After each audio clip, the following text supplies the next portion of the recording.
Hi friends, welcome to Radha's kitchen. ಇವತ್ತು ನಾನು ಕೊತ್ತಂಬರಿ ಸೊಪ್ಪು ಚಟ್ನಿ ಮಾಡ್ತಾ ಇದ್ದೀನಿ. ಬನ್ನಿ ಹೇಗೆ ಮಾಡೋದು ಅಂತ ನೋಡೋಣ. ಮೊದಲಿಗೆ ಸ್ಟವ್ ಹಚ್ಕೊಳ್ಳೋಣ. ಸ್ವಲ್ಪ ಎಣ್ಣೆ ಹಾಕ್ಕೊತಾ ಇದ್ದೀನಿ. ನೋಡಿ, ನಾನು ಒಂದು 10 ಒಣಮೆಣಸಿನ್ಕಾಯಿ ತೊಗೊಂಡಿದ್ದೀನಿ, ಬ್ಯಾಡಗಿ ಮೆಣಸಿನ್ಕಾಯಿ. ನೋಡಿ, ನಾನು ಒಂದು 4 ಟೊಮೊಟೊ ತೊಗೊಂಡಿದ್ದೀನಿ.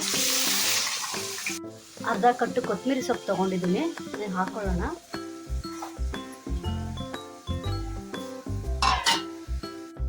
ಇದು 5 ನಿಮಿಷ ಚೆನ್ನಾಗಿ ಕಲಿಸ್ಕೊಳ್ಳೋಣ. ನೋಡಿ, ನಾನು ಸ್ವಲ್ಪ ಉಪ್ಪು ಹಾಕ್ತಾ ಇದ್ದೀನಿ.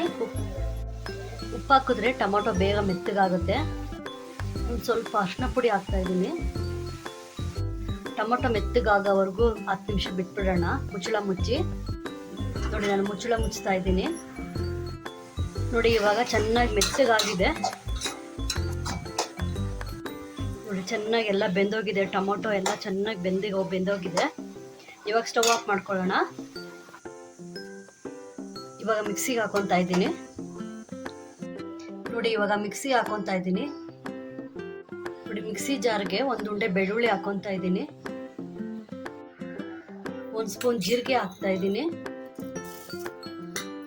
ಒಂದು ಸ್ವಲ್ಪ ಹುಣಸೆಹಣ್ಣು ಹಾಕೊಳ್ಳೋಣ, ಜಾಸ್ತಿ ಬೇಡ, ಯಾಕಂದರೆ 4 ಟೊಮೊಟೊ ಹಾಕಿರ್ತೀವಲ್ಲ, ಹುಳಿ ಜಾಸ್ತಿ ಆಗ್ಬಿಡುತ್ತೆ. ಇವಾಗ ಇದನ್ನು ರುಬ್ಕೊಂಡು ಬರ್ತೀನಿ, ನೀರು ಹಾಕೊಳ್ಳೋಕೆ ಹೋಗಬೇಡಿ. ನೋಡಿ, ಇವಾಗ ಚಟ್ನಿ ರೆಡಿ ಆಗಿದೆ. ಇವಾಗ ಒಂಚೂರು ಒಗ್ಗರಣೆ ಹಾಕೊಳ್ಳೋಣ. ಚೂರು ಎಣ್ಣೆ ಹಾಕೊತಾ ಇದ್ದೀನಿ. ಸ್ವಲ್ಪ ಸಾಸಿವೆ ಹಾಕೊತಾ ಇದ್ದೀನಿ. ಒಂದು ಅರ್ಧ ಸ್ಪೂನ್ ಜೀರಿಗೆ ಹಾಕೊಳ್ಳೋಣ. 4 ಒಣಮೆಣಸಿನ್ಕಾಯಿ ತೊಗೊಂಡಿದ್ದೀನಿ.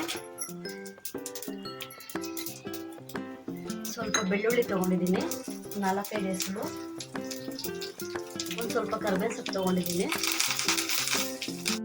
ನೋಡಿ, ಇವಾಗ ಚಟ್ನಿಗೆ ಹಾಕೊತಾ ಇದ್ದೀನಿ ಒಗ್ಗರಣೆ ಮಾಡಿರೋದನ್ನ. ಮಿಕ್ಸ್ ಮಾಡ್ಕೊಳ್ಳೋಣ.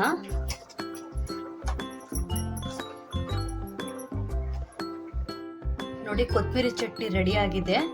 ಬಿಸಿ ಬಿಸಿ ಮುದ್ದೆಗೆ ತುಂಬ ಚೆನ್ನಾಗಿರುತ್ತೆ. ಬಿಸಿ ಮುದ್ದೆಗೆ, ಬಿಸಿ ಅನ್ನಕ್ಕೆ ತುಂಬ ಚೆನ್ನಾಗಿರುತ್ತೆ. ನೀವು ಒಂದ್ಸರಿ ಮಾಡ್ಕೊಳ್ಳಿ. ನನ್ನ ಚಾನಲ್ ಇಷ್ಟ ಆದರೆ ಲೈಕ್ ಮಾಡಿ, ಶೇರ್ ಮಾಡಿ, ಸಬ್ಸ್ಕ್ರೈಬ್ ಮಾಡಿ.